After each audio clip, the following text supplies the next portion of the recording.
Welcome to the Physician's Guide to Financial Wellness, the podcast dedicated to helping physicians in Michigan turn their professional success into financial success while enjoying life along the way.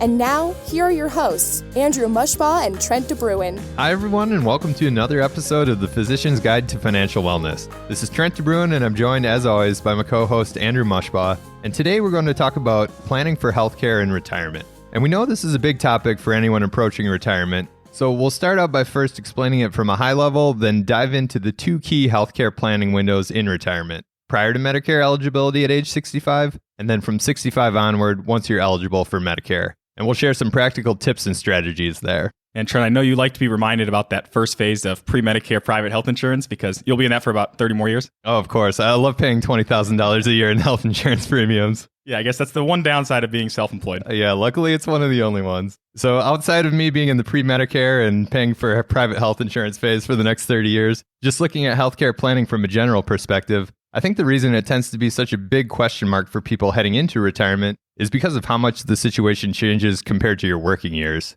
And assuming you aren't self-employed and don't have to purchase your own health insurance, healthcare is pretty straightforward while you're working. Your employer pays for most of it, and you don't have that many decisions to make.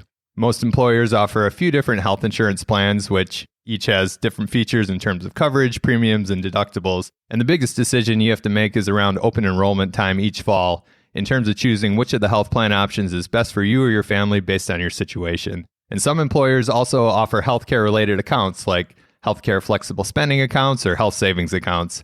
So if that's something your employer provides, you also have to decide whether or not to use any of those accounts. But overall, things are pretty straightforward and are taken care of by your employer, where it covers most of the premium costs and you pay for the remainder through a direct deduction from your paycheck each month or every other week. However, once you make the transition to retirement, things change a lot. You go from a situation where your employer handles your health insurance to one where you have to handle it on your own. And along with that, there are several more decisions to make. On top of that, there's other factors that come into play, and there's greater potential to optimize things financially. So in that sense, the stakes are higher as well. And like I mentioned, there are two distinct periods of healthcare planning in retirement, pre-Medicare and post-Medicare, which are much different from one another and involve different options, decisions, and approaches. So it's important to be aware of the additional complexity, especially if you retire prior to the traditional retirement age of 65, and we'll have two separate periods of healthcare planning to consider. And apart from having to handle more of the logistics and decision-making on your own once you retire, there's also the cost element to keep in mind, since the price you'll pay for healthcare can change materially when you make the retirement transition. For example, if you're planning to retire at age 55, you'll need to pay for health insurance for the 10 years between retirement and when you become eligible for Medicare. And if you have to purchase private health insurance and aren't eligible for any subsidies, the cost of premiums alone can be $20,000 or more per year for a married couple. So that's definitely something you'll want to take into account when thinking about your living expenses in retirement and your retirement projections. So as you can see, there are a lot of moving parts when it comes to healthcare planning in retirement, which is why we like to break it down into the two different periods. And we'll start with the first of the two planning windows, which is the time between retirement and Medicare eligibility at age 65. Yeah, for anyone who's planning to retire prior to age 65, especially if they've had relatively inexpensive health insurance coverage through their employer, the biggest surprise is often around how expensive private health insurance can be. So if you'd like to retire at 50 or 55, paying for private health insurance for 10 to 15 years can have a material impact on your overall spending in retirement. Having said that, stepping back and looking at the big picture, this is a temporary cost, and once you reach Medicare age, the cost of health insurance drops dramatically. But for starters, if you're planning to retire prior to 65 and are thinking about your healthcare strategy, the first thing to understand is what your options are. You may have a spouse who plans to continue working even after you retire and has group health insurance through his or her employer. If that's the case, the situation is actually pretty straightforward, especially if you've already used your spouse's health insurance versus your previous employer. Assuming your spouse's health insurance plan provides the right coverage for your situation, and you weren't on their plan prior to retirement, you can be added to their insurance outside of the traditional once per year open enrollment, which is called a special enrollment period. The only difference in this case is your insurance is now provided through your spouse's employer rather than through yours, and you'll pay more in premiums per paycheck. That being said, if you and your spouse are instead planning to retire at the same time, you don't have a working spouse, or if you're single, you won't have the option of switching over to someone else's health insurance and will have to go a different route. And there are really two main situations we'll talk about here. Number one is keeping your old employer's health insurance, or number two is buying your own private health insurance. Starting with the first one, there are some employers who provide a retiree health benefit where they allow employees to keep their employer-provided health insurance and will pay for some of the cost of the health insurance premiums. The other option for keeping your employer's health insurance is through COBRA, which requires all employers to offer employees their same health insurance coverage after they separate from service. However, with COBRA, there are a couple things to keep in mind. The first one is that the coverage isn't subsidized by the employer once you leave, so you pay the full cost of premiums plus a 2% administrative cost. And the second one is that the coverage period through COBRA is only an option for a limited period of time, which in most situations is 18 months. So when we're talking about keeping your employer's health insurance, we're talking about those situations where the employer offers some retiree health benefit and continues to subsidize part of the cost as opposed to talking about COBRA. For example, University of Michigan provides a retiree health benefit where they'll cover a certain percentage of the cost of premiums, depending on several variables, including hire date, age, and years of service. Depending on your specific situation and how long you've worked there, the subsidy can be as high as 80% of the cost for you and 50% for dependents. However, that's just one example, and different employers will vary in terms of whether they're offering a retiree health benefit and how much they offer. So when approaching retirement, assuming you're planning to retire prior to age 65, a good starting point is to check with your employer to see if they provide any retiree health benefit. However, we know not everyone has an employer that offers discounted health insurance in retirement or has a spouse's insurance they can add themselves to. On top of that, COBRA is more expensive than your other option of just purchasing private health insurance by yourself. Yeah, which really only leaves you with the one option of buying your own private health insurance. Generally speaking, private health insurance can be quite expensive. The exact cost will depend on things like your age and the type of plan you choose, but as mentioned, it can be as high as $20,000 annually for a couple just for the insurance premiums. And the numbers involved here sometimes catch people by surprise because during your working years, when your employer is covering most of the cost of your premiums, you don't realize how much money that is since it's not as obvious to you month to month. But like Andrew kindly reminded me earlier, I've had the luxury of paying the cost of private health insurance firsthand since we started our firm a few years back. And this was a big change for my family because the firm I previously worked for offered great health insurance benefits and paid for almost all of it. But since Jen stays at home with the kids, and last I checked, they still aren't offering her any type of employee benefits, I have a lot of years ahead of me of paying for private health insurance. Wow, the kids still aren't offering Jen any benefits outside of playing Paw Patrol? Yeah, still no 401k and no health insurance either. Although I really think they should start offering her something. Her job is definitely the more demanding one, so I think she deserves it, especially now with the 4 kids. I'd agree with you there, and I'll be sure to remind Jen that she needs to negotiate for some better benefits. Glad you're looking out for her too. So while not everyone will have to pay for private health insurance for as long as I will, buying your own private health insurance can be a significant cost, and it's something we always keep in mind when putting together a retirement plan and running financial projections for our clients. When looking out into retirement, you always want to think about how your expenses might change. And while people naturally think of things like spending more money on travel or hobbies, they don't always think about healthcare, which certainly isn't the fun spending we think of in retirement, but it's an important item to account for. So that being said, if you do have to buy your own health insurance, you want to avoid paying more for it than you have to. Now, outside of shopping around for the right combination of coverage and price that works for you, there's another potential way to save money on your health insurance premiums based on the Affordable Care Act. Big picture, when the Affordable Care Act was passed more than a decade ago, it created an insurance marketplace where you can shop for and purchase your own private health insurance policy from a list of options that all meet certain requirements. One associated aspect of this is that if you buy your health insurance through the marketplace, rather than directly from an insurance company, you could be eligible for a subsidy based on your income, where the government essentially covers part of the cost of your health insurance premiums. Now, one thing to note is the health insurance subsidy was intended to make health insurance more affordable for those with lower incomes based on their tax return, so it would never be an option for a physician during their working years, even if they were responsible for paying for private health insurance. And the key component in terms of qualifying for the subsidy is that it has nothing to do with your net worth and everything to do with your tax return. So you could have $10 million of investments, but if your tax return says your taxable income is within a certain range, you can qualify for a subsidy. And during your working years, you have less control over how much income you report on your tax return. However, one of the nice things about retirement, including the years between retirement and age 65, is that you have a lot of flexibility in determining what your income is each year based on how you withdraw money from your different retirement and investment accounts to fund your lifestyle. So when it comes to health insurance, assuming you have the right mix of investment accounts where withdrawals are treated differently for tax purposes, you can be strategic about how much money you take from each account in order to keep your income, as reported on your tax return, below a certain level, which would then allow you to qualify for a subsidy for your private health insurance. For example, during the years prior to age 65, you could choose to withdraw more money from your taxable investment account, where you only have to pay taxes on the gains and pay taxes at the more favorable capital gains tax rates, as opposed to your pre-tax retirement accounts, where you have to pay taxes on every dollar you withdraw, and you pay those taxes at the higher ordinary income tax rates. And just to give you a sense of the potential financial implications here, by strategically managing your income, it's possible for people with 7-figure net worths to receive a subsidy of $10,000 or more per year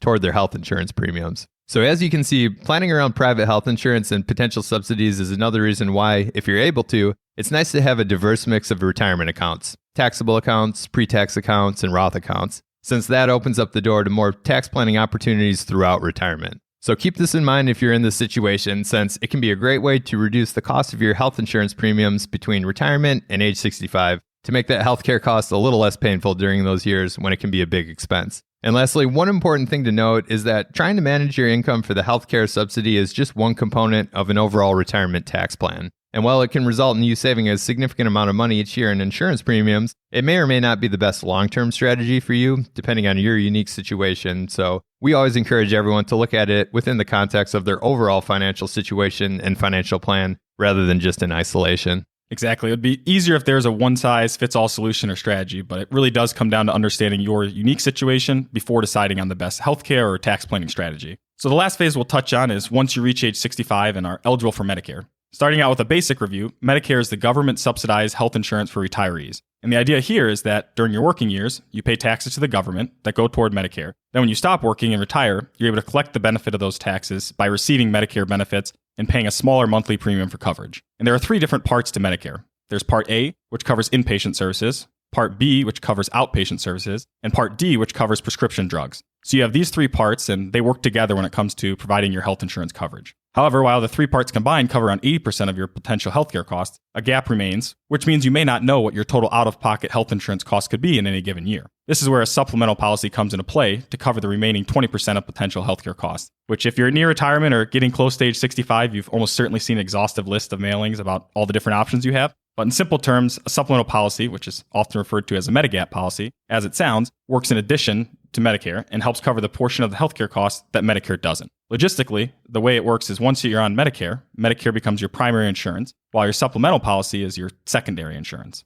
So when you have healthcare expenses, Medicare first covers what it will cover, then your supplemental policy kicks in to help cover the remainder. And one thing to note when talking about costs is that Medicare doesn't cover certain expenses for things like hearing aids, eyeglasses, and dental care. So you want to make sure that you either have insurance or are comfortable paying out of pocket for those areas. And while Medicare Parts A and B are provided by the government, Part D and a supplemental policy are provided by private health insurance companies. So you're not required to sign up for Part D or purchase a supplemental policy, but it's a good idea to have both. And for Part D, there's a penalty if you don't sign up initially, but decide to later down the road. In terms of how it works for paying for Medicare, the government pays for Part A, while you pay for Part B and possibly Part D, depending on your income. And you also pay for a supplemental policy on your own, since that's separate from Medicare. So looking at the timing of it, once you turn 65, you're eligible to sign up for Medicare, but you actually have a 7-month window that starts 3 months prior to the month you turn 65, ends 3 months after the month you turn 65. Now, if you're still working past age 65 and have health insurance through your employer, you can delay signing up for Medicare until you retire without incurring any penalties, where you'll then have an 8-month window special enrollment period. In terms of logistics, if you're already receiving Social Security benefits prior to age 65, you'll automatically be enrolled in Parts A and B on the first day of the month you turn 65. While if you're not already receiving Social Security, you can enroll online through the Social Security Administration's website by calling them or visiting your local office. And looking at some of the decisions you have to make, Medicare Parts A and B coverage is standard, so there aren't many decisions to be made there. However, you do have to make some choices with Medicare Part D and your supplemental policy. As mentioned, Part D is your prescription drug coverage, so the biggest thing here is just making sure you have a plan that matches the medications you're taking in terms of providing the right coverage at the most reasonable cost. With choosing your supplemental policy, there are typically 2 different routes you can go. The first one is keeping the health insurance you had while you were working, assuming that's an option. Or number 2 is purchasing a supplemental policy on your own. Looking at the first option of keeping the health insurance you had while you were working, the way it would work is that when you retire and enroll in Medicare, Medicare becomes your primary insurance, and your old employer health insurance becomes secondary, while you continue to pay for that insurance, but at a reduced rate. Each employer is different, and this won't always be an option, but it can be nice to take advantage of if it is. For example, as mentioned earlier, U of M offers a retiree health benefit depending on your situation. So as it applies here, if you retire from U of M after age 65, you can keep your U of M insurance as your supplemental policy while paying for it at a reasonable price. And a nice thing about the U of M policy is that it also includes prescription drug coverage. However, if you're not able to do this, or if the cost of it would be too high, the other option is to purchase your own supplemental policy. And there are many different companies that sell these policies, and the main consideration here, similar when choosing your health insurance plan while employed, is that you have access to your desired providers and are balancing the coverage with the price of the premiums. So now that we've given an overview of Medicare and healthcare planning after age 65, and hopefully haven't confused you too much with all the letters and moving parts, we want to talk about paying for it and some of the planning opportunities there. As mentioned earlier, the government pays for Medicare Part A, while you pay for Part B, possibly Part D, and your supplemental policy, which is separate. And the most important thing to know about paying for Medicare is that your premiums are based on your income. And just to give you a little perspective here, for 2021,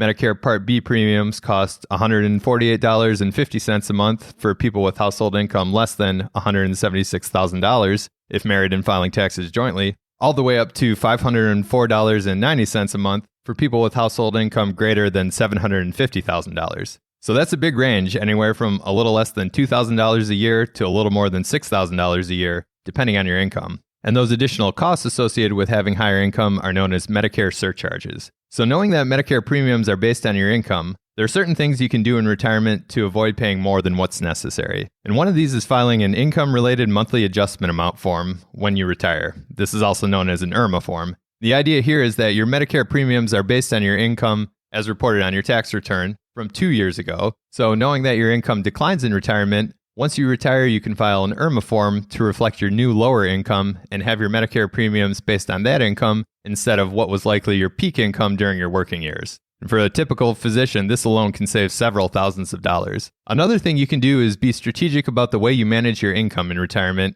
in order to avoid unnecessary Medicare surcharges. In retirement, when you switch from a situation where your income is coming from a paycheck from your employer to one where your income is coming from some combination of withdrawing from your investment accounts and income sources like Social Security, you have much more flexibility with determining your income each year. For example, during the years between retirement and age 72, when you have to start withdrawing money from your pre-tax IRAs for required minimum distributions, you can do proactive tax planning strategies like Roth IRA conversions, where you convert money from your pre-tax IRA to your Roth IRA, where it'll never be taxed again. And this helps lower the balance in your pre-tax IRAs and lower the amount you'll be required to withdraw in the future for those required minimum distributions. If you have a large pre-tax IRA balance and you know the combination of RMDs and Social Security will be more than you'll need to fund your living expenses, lowering the amount you'll have to withdraw and report as income can help lower Medicare costs. On the flip side, if you're doing these Roth conversions, you'll also want to keep the Medicare income thresholds in mind to avoid unnecessarily going above them.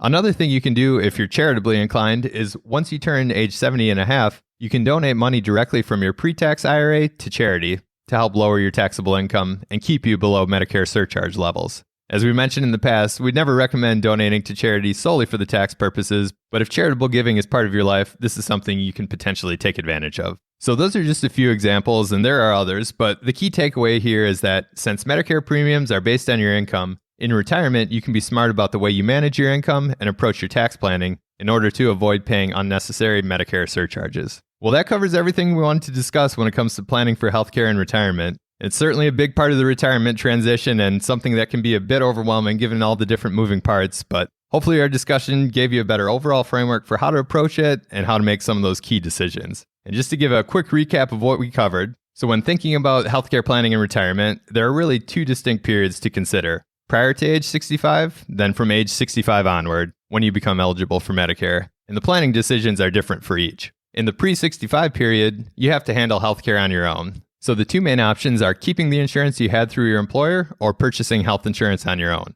If your employer allows you to keep your insurance, check whether it offers a retiree health benefit. And if so, take that into account when comparing the cost of the alternative, which is buying a private health insurance policy. And if you do buy your own policy, consider purchasing it through the marketplace rather than directly through an insurance company, and see if there's potential to strategically manage your retirement income to receive a health insurance subsidy. Then, looking at the other period in retirement, once you turn 65, or once you retire if you work past 65, enroll in Medicare and consider also purchasing a supplemental policy and the right Part D policy to cover what Medicare doesn't. For the supplemental policy, compare the cost and coverage of keeping your employer's health insurance, assuming that's an option, versus buying one on your own. And lastly, keep in mind that the cost of Medicare premiums is based on your income, so be aware of any planning opportunities to avoid paying unnecessary costs, like filing an income-related monthly adjustment amount form when you retire and managing your taxable income in retirement to stay below the key income thresholds. Well, thank you, as always, for joining us for another episode of the show. We really appreciate the time you spend with us and your continued support of the podcast. If you want to check out the show notes, you can find them at mdwmllc.com/podcast. And you're always welcome to email us at info@mdwmllc.com if you have any thoughts to share or questions you want to ask. Take care, everyone, and we'll look forward to talking to you again soon. Want even more ideas, tools, and resources on how to make smart financial decisions? Check out the resources section of MD Wealth Management's website at mdwmllc.com. where you'll find additional knowledge and insight from Michigan physicians, including a blog, ebook, and one-page guides. While there, you can also schedule a 15-minute conversation with Andrew and Trent to learn more about what it means to work with the firm and how they serve physicians. If you've enjoyed the content, please leave a review on iTunes and share with your friends and colleagues. Thanks so much for listening.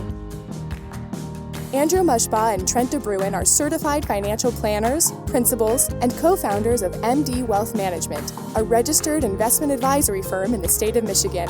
All opinions shared in the show are for general information and are not intended to provide specific advice or recommendations for any individual. All performance referenced is historical and no guarantee of future returns. Please consult with your legal advisor, your tax advisor, or your financial advisor before making any decisions.